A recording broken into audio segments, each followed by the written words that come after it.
And a very good morning to you. You're listening now to The Light in the Dark. I'm John Weeks, your host, and it's good to have your company, and we're going to go right for the next hour. And by the way, if you want to contact us, I might as well mention that now because we've got some great topics we're going to run with. So the text line in the studio is 0488 880 831. And we're, by the way, this is a live show. We're operating from Melbourne, actually Ringwood. And today's date is the 4th of September. How's it?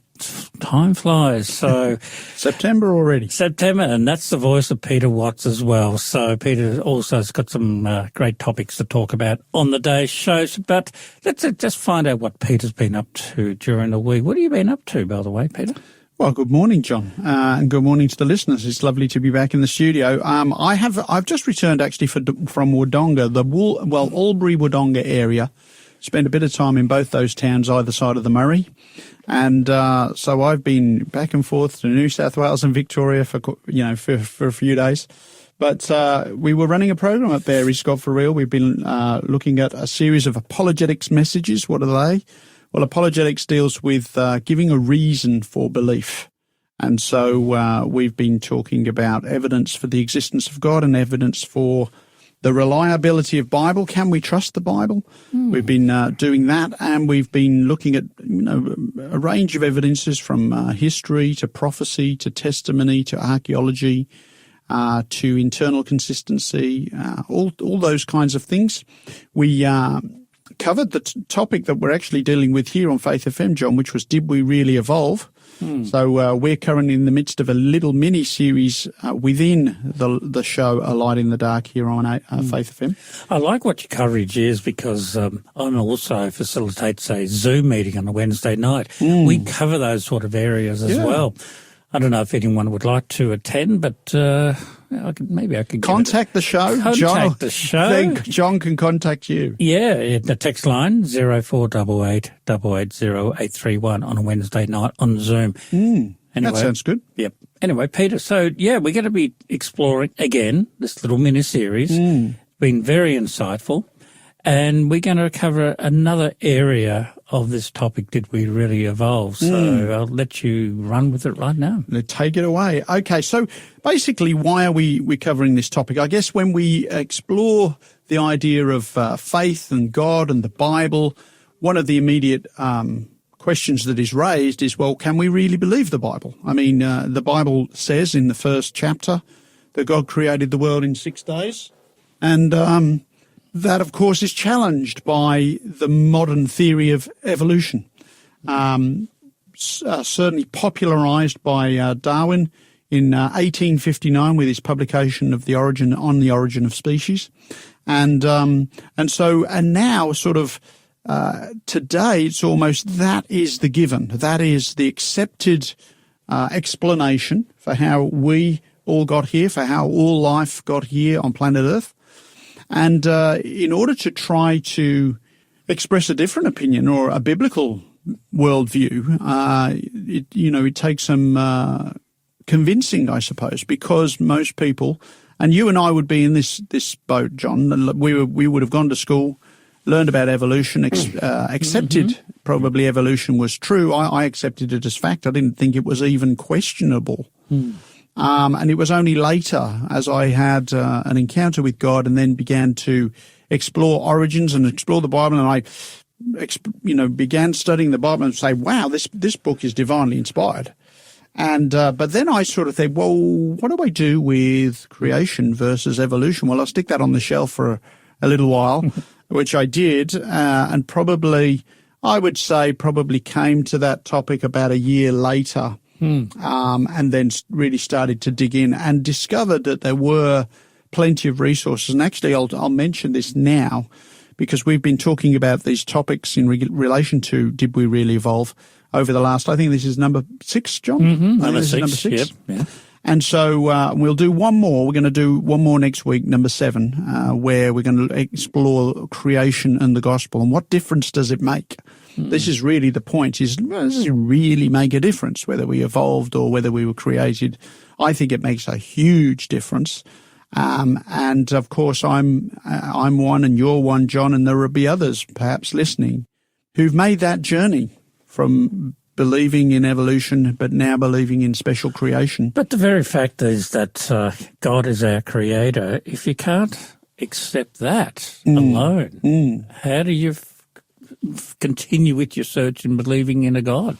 Well, this is it. It's like, from my perspective, it's kind of like, well, if God didn't get that right on page one, then, if he's wrong on page one, then why believe what's written on page 321? It's kind of that simple to me, because it's not simply a philosophical difference.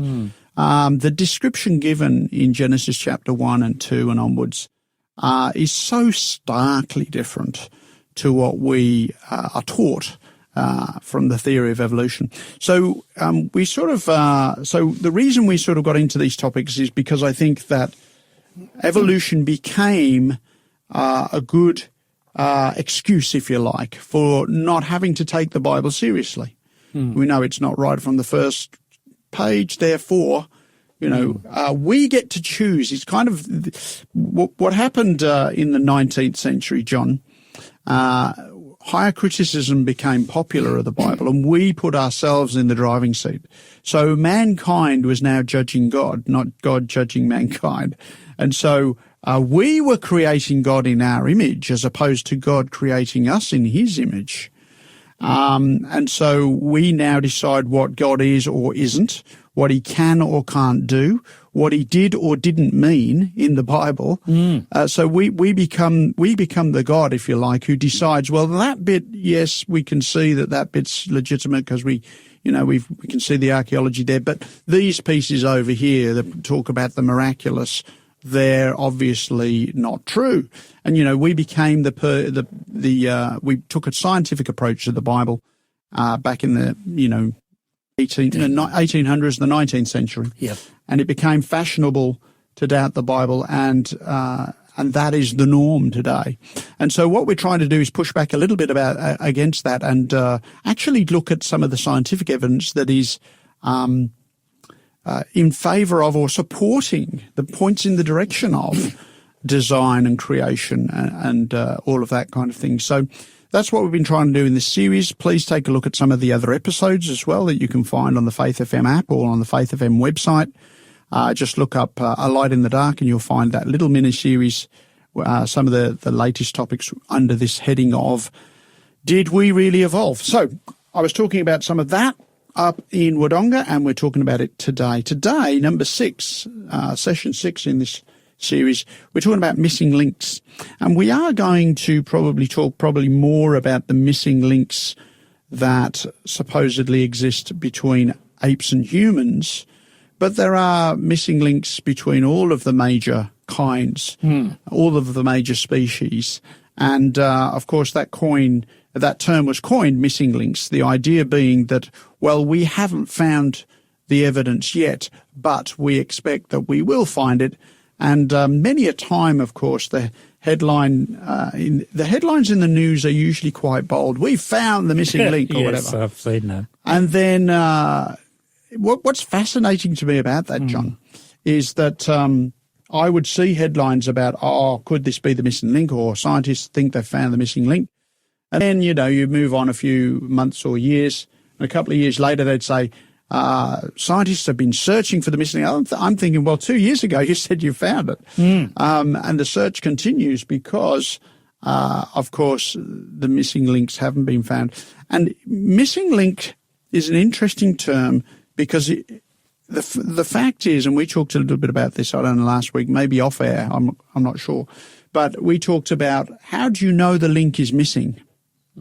So, obviously the evolutionary story is that life emerged from a primordial soup millions of years ago. And over time, small single-celled organisms changed over time. They developed until they became more complex organisms, and then more complex until you get apes and then mankind. That's the story, and we want to look at the validity of that. And we'll do that after the break. Indeed.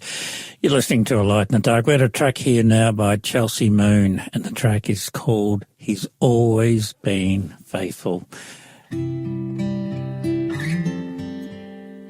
Morning by morning, I wake up to find the power and comfort of God's hand in mine. Season by season, I watch Him amazed in awe of the mystery of His perfect ways. All I have need of, His hand will provide. He's always been faithful to me.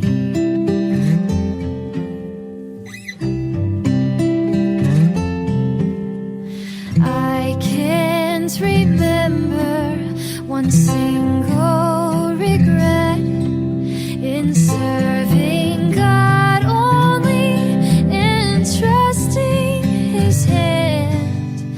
I can't remember a trial or a pain He did not recycle to bring me gain. All I have need of, His hand will provide. He's always been faithful to me.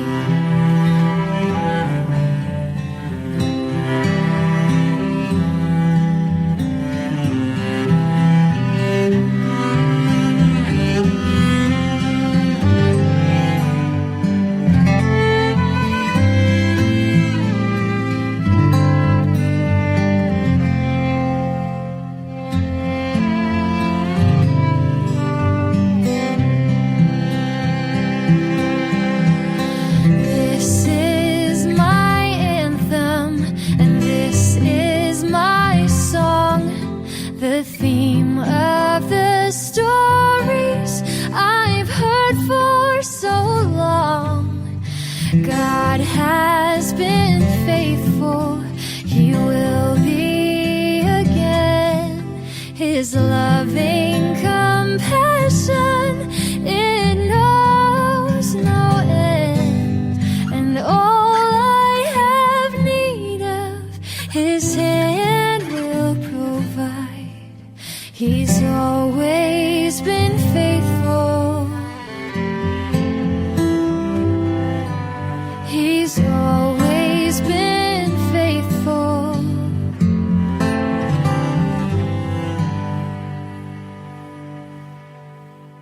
Great is thy faithfulness, O God my Father.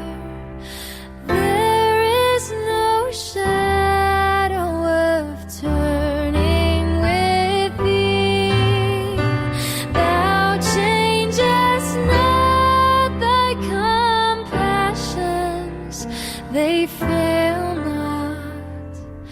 As thou hast been, thou forever will be. Oh, lovely track there from Chelsea Moon, and the track He's Always Been Faithful. You're listening to Light in the Dark. We've got a question we want to put out to you. We'd love to get a response. And the question is, what is the most important difference between humans and animals? Very straightforward question. That's a great question, Let me John. repeat that. What is the most important difference between humans and animals? And we'd love to get the responses on the text line. And our text line is 0488 880 831. And we'll share some of those responses. So, send us the text. We'd love to get your point of view. Yeah. And text in by all means. So we were talking about missing links, John. And I guess, in the previous program, we talked about the fossil record. And the paleontologists and the scientists are always looking for are there links between this fossil and the major types of creatures that we see on the earth? You know, the Bible talks about kinds. You know, God created these creatures after their kind. And so there are different kinds of creatures. So we would say there's the dog kind, or the cat kind, or the horse kind, or the bear kind, or the cow kind, or the sheep kind. You know, these different kinds of creatures. And there are varieties within that, for sure, right? Loads of varieties of dogs, loads of variety of cats. But no transitions. Like where's the transition between a dog and a cat? Yep. I mean, some dogs are really small and some cats are really big. And some cats are really small and some dogs are really big. Yep. So it's not about size. And if anybody's ever had a cat and a dog, or, you know, we've had both in when Daniel, our son, was a child, we had both. We had cats and dogs. And anybody who's had cats and dogs know how different they are. They might have 4 legs and a tail and a head and fur and what have you, but they really are different in personality. They really are different in character. They really are different kinds of creatures. You know, what do they say? Dogs have masters, cats have servants. Yes, I've heard that many times. Yeah. So what I'm saying is God created different kinds. And when we talk about missing links, the reality is it's an assumption that they're missing. In other words, it's an assumption that there should be a link between this creature and its ancestor or whatever it's going to become next. There's an assumption from evolution, the theory of evolution, that those links should exist. So they're missing links, right? Whereas from a creationist point of view, those links don't exist. And so obviously probably the main one that people think about is the ape to human, link. And probably one of the first examples of this was Piltdown Man. Oh, yes. Maybe you've heard of Piltdown Man. Yep. And so Piltdown Man was based on a discovery in 1912 by a man by the name of Charles Dawson. And he found, so let's just have a look at some of the details here. Discovered in 1912, it was a bit of skull and lower jaw, and they were artificially stained. This turned out to be a hoax, John, but it was a hoax that fooled the scientific community for more than 40 years. And the importance of this one, of course, is that, well, could science really be so wrong about, a scientific theory? Well, yes, they could. It wouldn't be the first time, no. Right? And so Piltdown Man demonstrated that this was a hoax where they were trying to forward evidence that humans had evolved from apes. They were trying to prove that with evidence of a missing link, and it was called Piltdown Man. So they had a bit of a skull and a bit of a lower jaw. They were artificially stained to make them look older. Yeah, make it ancient. All right? Yep. And it fooled the scientific establishment for 40 years and was widely publicised as the missing link. The teeth marks were filed down in order to make it, fit in with what it should be, which is somewhere between human, and eventually, obviously, it was discovered that this was a hoax in 1953. This was, publicised, I guess, that this was a hoax, and so it wasn't a missing link. And that's sort of interesting to me from the perspective of, if you believe in the theory of evolution, as I once did, there should not be any need to manufacture evidence, John. No. Because the evidence should be there, right? The evidence should speak for itself, as we like to say. But what that told me, Piltdown Man, the lessons I learnt from that, is there's something in the heart of man that wants the evolutionary story to be true, right? And therefore manufacturing evidence to try and, help the story along is okay because there's a bigger cause in play. And, I remember talking to somebody about the fact that, I think we here actually, where I said there's a part of us that doesn't want creation to be true. There's a part of us that wants evolution to be true. And why is that? Well, first of all, there's nobody to be accountable to as humans. So we're not accountable to any higher moral code. We can behave like animals if we are just animals. We can behave how we want. Nobody's going to tell us what to do. It's interesting to me that we live in a civil society where there are laws, where if I break those laws, officers can come and arrest me for breaking those laws. And from an evolutionary point of view, it would be like, well, what's it got to do with you? Who do you think you are? Yeah. Who gave you authority over me? You know what I'm saying? Indeed, yeah. And I think that there's a part of the evolutionary story that we like, because not only are we not accountable to some higher power, but secondarily, from an evolutionary standpoint, we're king of the castle, right? Yes. We're supposedly the most intelligent, advanced creature that we're aware of. I mean, we talked a little bit about the fact that astronomy, people are pointing their radio telescopes out into the night sky and looking for evidence of intelligent life. Like SETI. Yeah, exactly right. Search for extraterrestrial intelligence. Yeah. That's right. So we want to know, and the thing is, they haven't found definitive evidence yet. Not yet. So in other words, they're asking, are we alone? And if that's the case, then are we, human beings, the highest form of life in the entire universe, right? Yeah. Now, they certainly believe that there are other planets out there, and they hope that one day they'll find life. But I find what's interesting about that, John, is, of course, God. Not only is there God, but there are angelic beings that the Bible says have communicated with planet Earth. If you look at the Bible, there's records of interaction between humans and angels. There is the record of interaction between God and humans. Obviously, when Jesus came into the world, there's interaction between Jesus and humans. So in other words, we have had, according to the Bible, for thousands of years, interactions with the supernatural, Indeed. interactions with beings that don't come from here, which we would call aliens. So that's happened in the Bible, but it doesn't come in the form that we want it to. Yeah. So then we're sort of looking for, Star Trek, Star Wars, Doctor Who, whatever, some other kind of interaction with an alien. Yeah. That's what we surmise, because even though it's already happened and been recorded in Scripture, we reject that, largely because we reject God. And once you reject God, then you have to reject his record and everything else that he says there.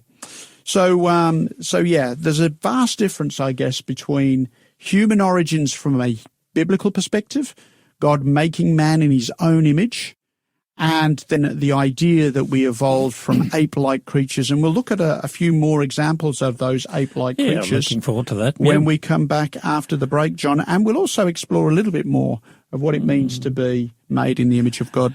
Thank you, Peter Watts. And we got another music track here, and this is the Southern Raised Bluegrass.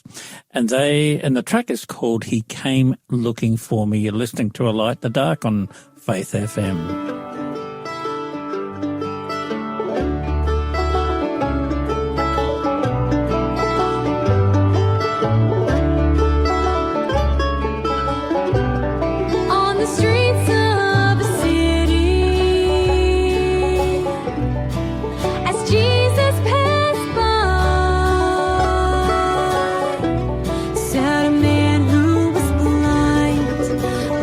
From his birth, and he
Nice track there, the Southern Rays Bluegrass Band, a track called He Came Looking for Me. Just been checking the text messages that came through. A text message, good morning, pastors. The most important distinction between humans and animals is the human's advanced capacity for abstract thought as well as complex language. Humans uniquely combine reasoning, creativity, and moral judgment. Brilliant. What do you Thank you think for of that that? contribution. That's great. That's what we want to hear. So if you've got something on your mind that you want to text in, or even a question or a comment, that will be wonderful to text into the text line. I'm going to get you to John to read that text line out in a moment. But also to, yes, we've got a question that we would love for you to answer, and that is, what do you say is the most important difference between humans and animals? And you can text those questions, comments into The text line 0488 880 831. all right. I'll Terrific. check the screen constantly. That's right. So we've been comparing, John, I guess, human beings. What are they? What are we? Who are we? Who am I? Who are you? Who are the listeners on this to our show today? Are we nothing more than animals, which is what we're taught in our state schools? That the theory of evolution is accepted largely as fact, and then that means that we are nothing more than animals. And I think that that's a great mistake. And I think that also it's not surprising if people don't have a very high view of themselves if they're taught that they're nothing more than animals. You know, I think this affects the way we see ourselves. It certainly affects the way we see other human beings. And so obviously the biblical record, I'm going to read a verse here, John. It's maybe actually if you can get there, it'll be John 1:26 and 27. But this is so different in terms of what the origin of human beings is. So far from being just the ongoing progression of animals and animals becoming humans, the Bible actually tells us what our origins is in Genesis 1:26 and 27. Oh, okay. I was looking at John. Oh, sorry, mate. Did I say John? Maybe Yes, you I did. said. I don't know. Jo- No, Jo- I'm talking to you, John. Yeah. Oh, of course. The man across the desk from me is I'm going John. to change my name for the show. Genesis, what chapter? 1:26 and 27. If you could read that, John, that'd be helpful. And we'll So what chapter? Genesis 1. Oh, I got you. Okay, got you. 26 and 27. It describes how God made man. Okay, got it here. Okay, then God said, let us make man in our image according to our likeness. Let them have dominion over the fish of the sea, over the birds of the air, over the cattle, over all the earth, and over every creeping thing that creeps on the earth. So God created man in his own image. In the image of God, he created him, male and female, he created them. All right. So there's quite a lot in this. First of all, it says that he made them male and female. He says that he created them in his image. And so just right there, there's a huge difference between us and the animals, because God makes humans in his image. Yeah. We don't know exactly what God looks like. In fact, the Bible says no one's ever seen God and lived. So we're looking forward to seeing him when we do see him. But we know that humans are made in his image. So that was special in and of itself. And then, of course, it says, let them have dominion over the fish of the sea, the birds of the air, the cattle, everything that creeps on the earth. So the point is that when Adam and Eve were created, he says makes them male and female. When they were created, they were kind of the pinnacle of the creative process here on planet Earth. Everything else that we have on planet Earth was created for us. Now, that does not mean to say that we should exploit the Earth and, just destroy it, and which is what we're doing, by the way.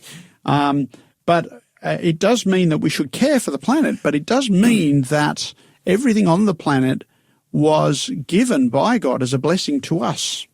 As opposed to, sometimes we say, well, we can't let any people live here because we've got to protect the animals or whatever.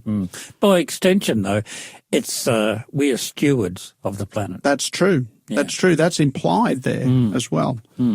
Dominion That's right. Doesn't simply mean to exploit. So that's very different then to the idea that we arose from ape-like creatures, John. And we talked about Piltdown Man, which was actually obviously a fraud. A fraud. It was a hoax. It was a deliberate hoax. Then you have Neanderthal Man, John. Neanderthal Man, Homo sapiens neanderthalensis, the Neanderthalensis. I'm glad you could say that. Well, I don't know that I did, but anyway, I gave it my best shot. But yeah, so these were depicted as cavemen, barrel-chested, bow-legged brutes. Make a good Collingwood footballer, I suppose. I never thought that. I never thought of that. But anyway, what they don't tell you is that the brain size of Neanderthal was a bit larger than the average size of American or European brains now. And so the idea that these are some evolutionary ancestor, that's problematic, because the idea that our brains are bigger than the monkeys or whatever is a part of the reason why they believe that, we are superior, right? So that was interesting. They drew cave drawings. We're talking about Neanderthals now. They drew cave drawings, better than some modern art, in my opinion. They had a culture and believed in an afterlife. Yep. Right? They were stocky, just as some people are stocky today. They're now scientifically reclassified as Homo sapiens, which is what we are, the same as you and me. So where do the cavemen fit in? Well, there are people who live in caves. I know a preacher who used to live in a cave. Yeah, Doug Batchelor. That's right. Doug Batchelor. So people who cavemen are just men that live in caves, John. Unfortunately, we have been given this, it's an inherited idea that humans were more primitive in the past and that we've become, technologically and morally superior since. But you go to the earliest civilizations, you go to the Egyptians and Mesopotamians, they were very cluey.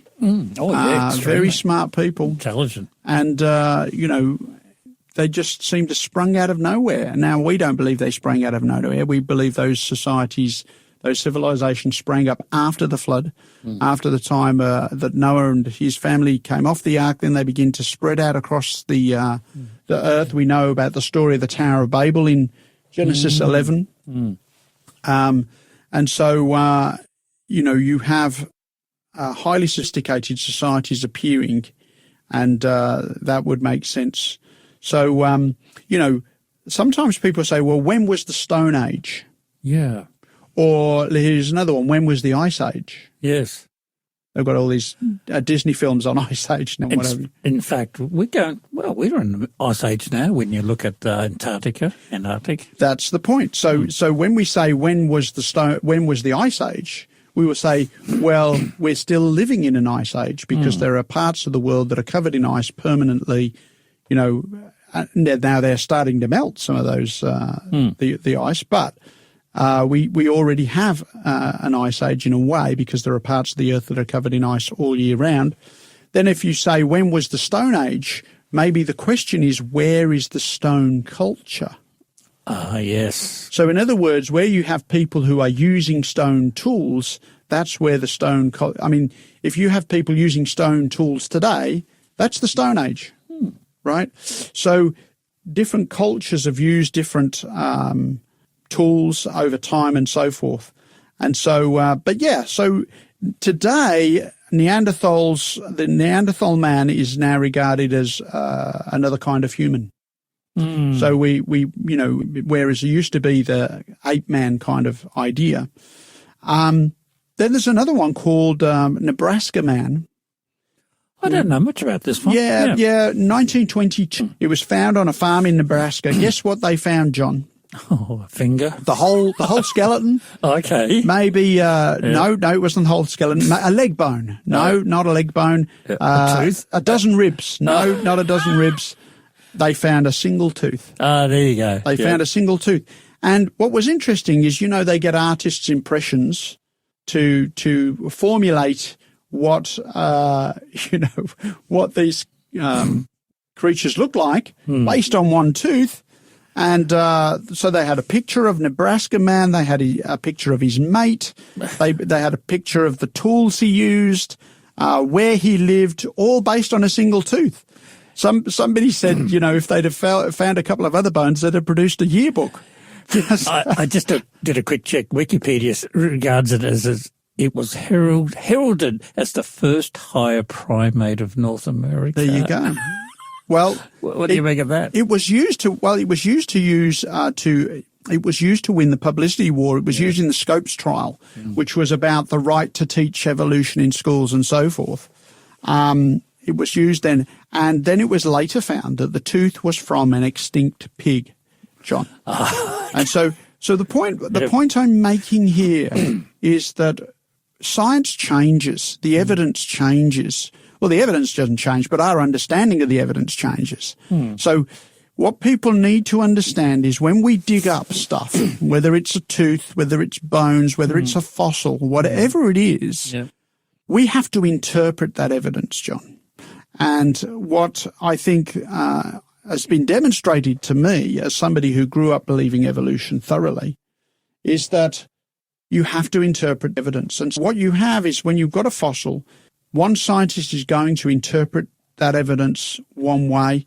Another scientist is going to interpret that evidence a completely different way. And there is another way to interpret this evidence because of the flood, because of what we know about God creating the world, specially designed different kinds of creatures and then creating man to have dominion. Then that's a different, we interpret the evidence differently. There was another one called Ramapithecus, and this one was not dropped until 1979. Evolutionists reconstructed Ramapithecus as walking on two legs based on, what do you think, John? A toe? It was teeth and jaws alone. Okay. So, if you want to know if a creature walked on two legs, you just look in its mouth, right? All right. Based on teeth and jaws alone, so here's the interesting thing. Where the canine tooth was, there was a small hole. So they didn't have the tooth, but they had a hole where a tooth was. And they presumed small canine tooth, no good for fighting or defense, must have used weapons, must have held weapons in their hands, must have walked upright. These are a lot of assumptions, John. Then they found a lot more pieces, and now Ramapithecus is back to being just another ape, a type of orangutan. Interesting stuff. We'll come back after the break. We will indeed. We've got another music track here from a Downing family, and the track is called The Master's Hand. You're listening to Light in the Dark. I'm John Weeks and Peter Watts. Peter Watts in the studio as well. And don't forget our text line, 0488 880 831.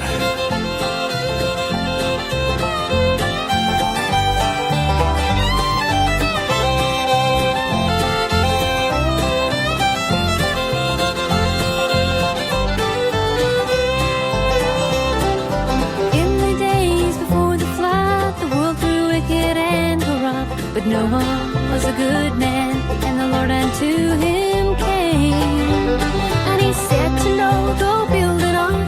No, we did, and the sky got dark, and a great flood destroyed everything. Except for Noah and his wife, their 3 sons and their wives, and a pair of every kind of creature walk in the land. And the people mocked and they made fun, but oh no, he was holding to the Master's hand. The Master's hand is always held out to us, and it will lead us to the promised land. And the evil of this world cannot outdo us if we are holding to the Master's hand.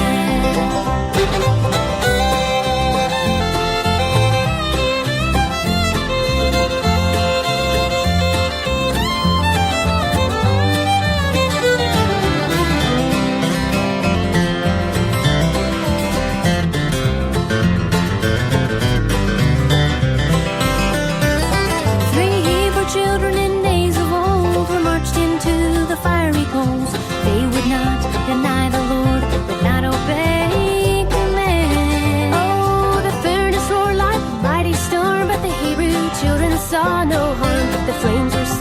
by the master's hand.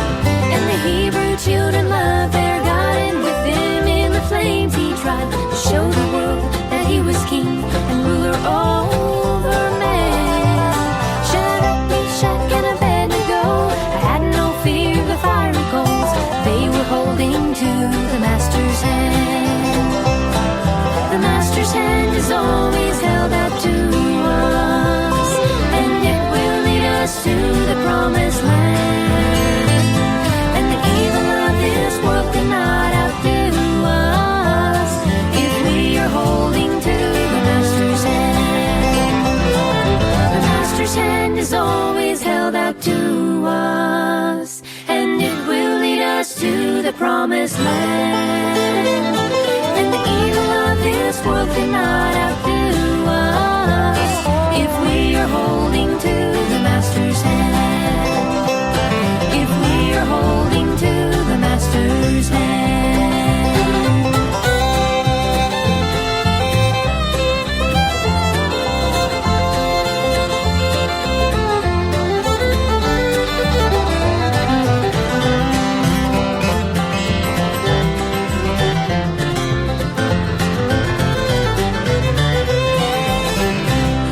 A lovely track there from the Downing family. I was watching Peter Watts here, and he was playing air fiddle in front of me.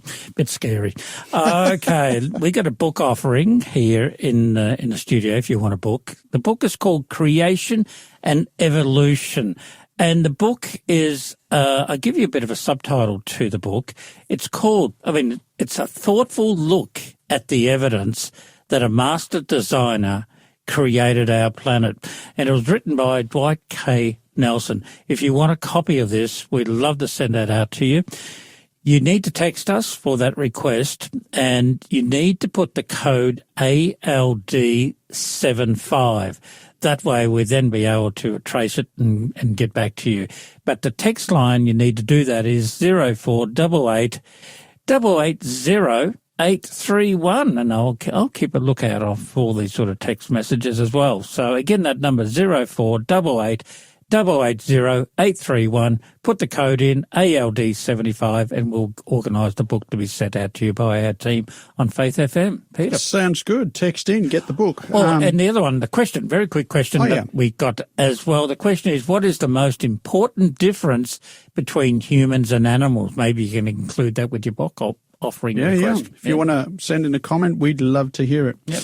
I guess one that we've been talking about missing links, John, and the reality is they're missing, and a number of proposed missing links have been proposed over the years, and then more information or greater investigation or better interpretation of the evidence has resulted in them saying, oh, actually, this isn't a missing link. When you look at TV shows, and in reality, you've got CSI type laboratories and whatever, and the laboratory techniques of testing things is quite incredible. And it's improving all the time. We're finding new techniques all the time to test these things. So another one that was proposed as a missing link between apes and humans was one called Australopithecus.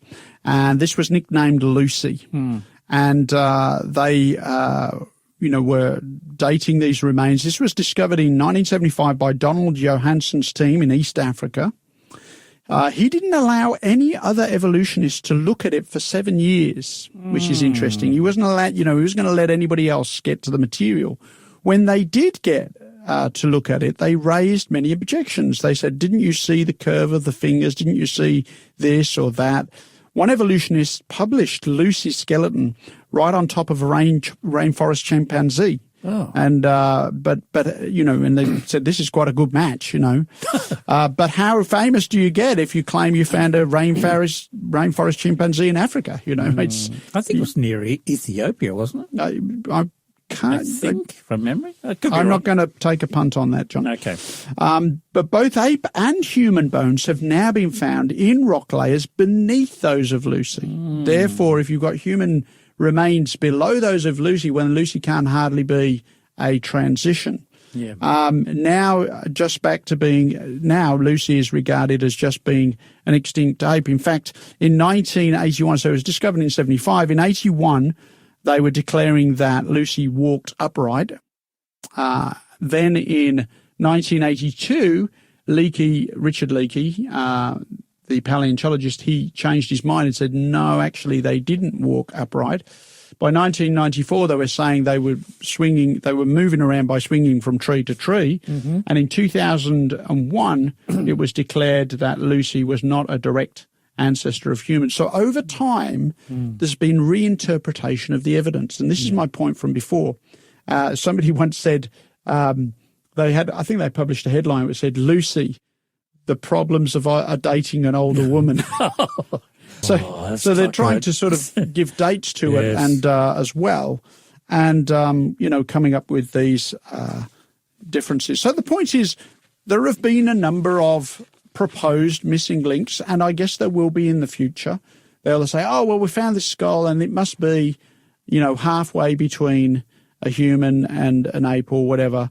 But I really believe that they're clutching at straws, because I don't think that is the correct interpretation of the evidence. And as we've seen before, interpretations change over time.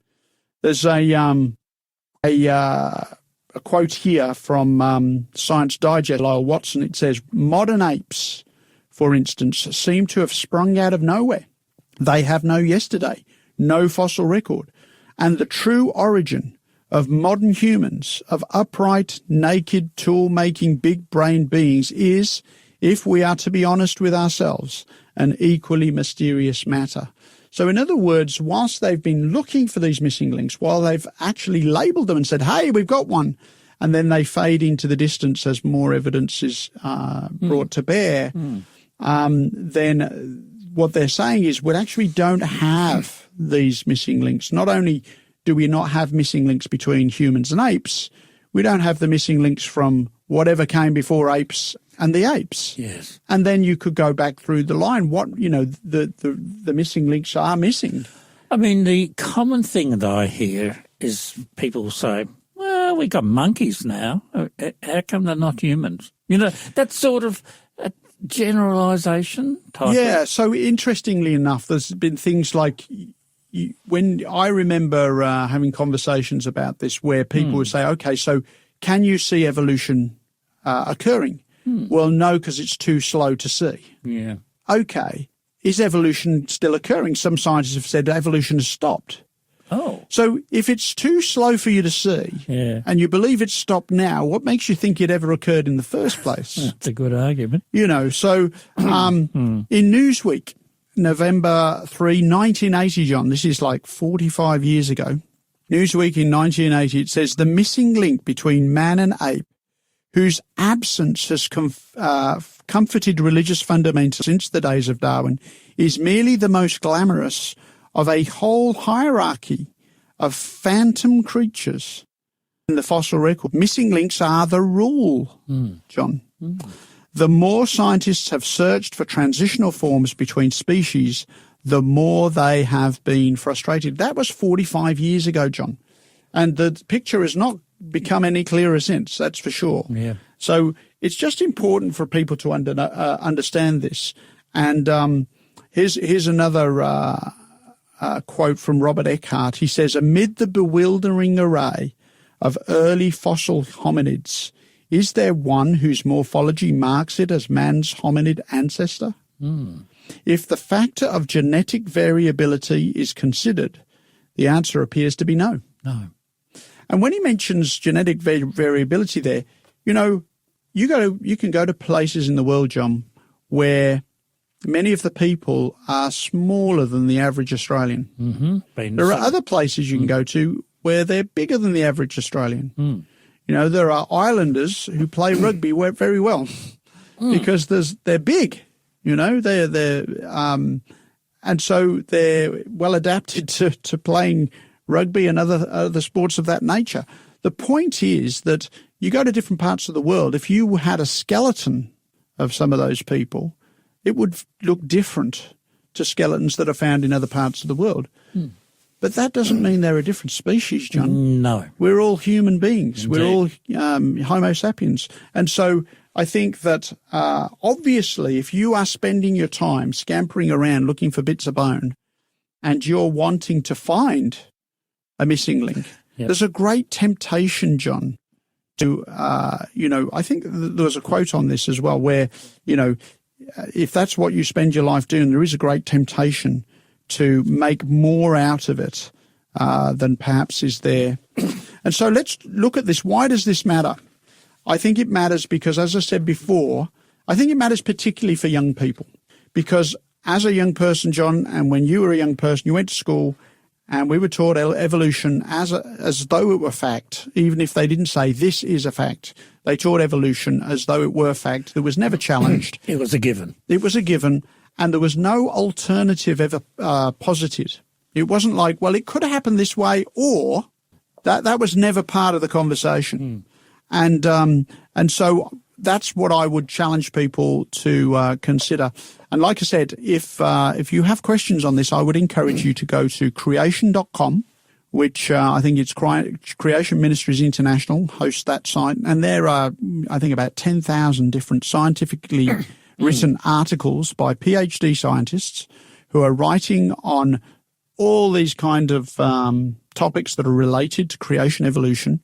And you're going to find there the answers that you're looking for. You're going to find information there that is more than you probably are looking for. But that's going to be helpful. The other one would be answersingenesis.org. So creation.com or answersingenesis.org. There you will find lots of answers to questions that you might have about natural selection, about astrology, about biology and chemistry, about dinosaurs, about fossils, about all manner of different things related to the topic of creation evolution. And I know, John, that those kinds of resources were very valuable to me as I was emerging as a new Christian, having had an encounter with God, started to study the Bible, had questions about creation evolution. Yep. And those questions have been thoroughly answered. And when you understand that, it is quite something. So, for instance, we're told that natural selection. I mean, in fact, that was Darwin's, origin of species by natural selection. That's what he was banking on. And what's interesting about natural selection is now scientists understand that natural selection only works on things that already exist. Sorry, I'm moving away from the mic. You are. So natural selection only works on things that already exist. So, and actually what it does is it selects, if you are carrying around things that you don't need, John, your body will shed them over time. You don't use it, you lose it. And so, They talk about this with, long-haired dogs and short-haired dogs and what have you, that obviously short-haired dogs cope better in hot climates and longer-haired dogs cope better in colder climates. And so the shorter-haired ones die off, the longer ones, longer-haired ones survive. They adapt. Yeah. And they survive. And so really it's about information and what natural selection does. It's about the duplication of information, the repurposing of information, the loss of information. But what you never see is new information added. No. And that's what's required if you're going to have an upwards and onwards progression of simple forms of life to more complex forms of life. And what we've really discovered, John, is that even the simplest forms of life are now incredibly complex and contain enormous amounts of information. And the question, of course, is where does that information come from? Here in the modern world, John, if we see information, we recognize that's come from an intelligent mind. Yes. If you see a slip of paper with some sentences written on it, it didn't get there by accident. It is the product of an intelligent mind. And so when we see information in living things, it is not unnatural. It's not inconceivable that this should have come from an intelligent mind. And that's what we see. And so, I believe it's important that human beings understand that we were the product of an intelligent God, that he intended for us to become, alive. He intended us for us to be, brought us to being, gave us intelligent minds so that we can explore the world around us. It's a bit like what Dwight Nelson said in this book, Offering Creation and Evolution, a thoughtful look at the evidence that a master designer created our planet. Absolutely. Master. That's today's program. Well, thank you, John. Thank you, listeners. On Faith FM, A Light in the Dark, and thank you, Peter Watts, for your insight and information that we share. We'll be back next week on Thursday live, Melbourne time. Take care, stay warm and stay safe. And God bless. Bye.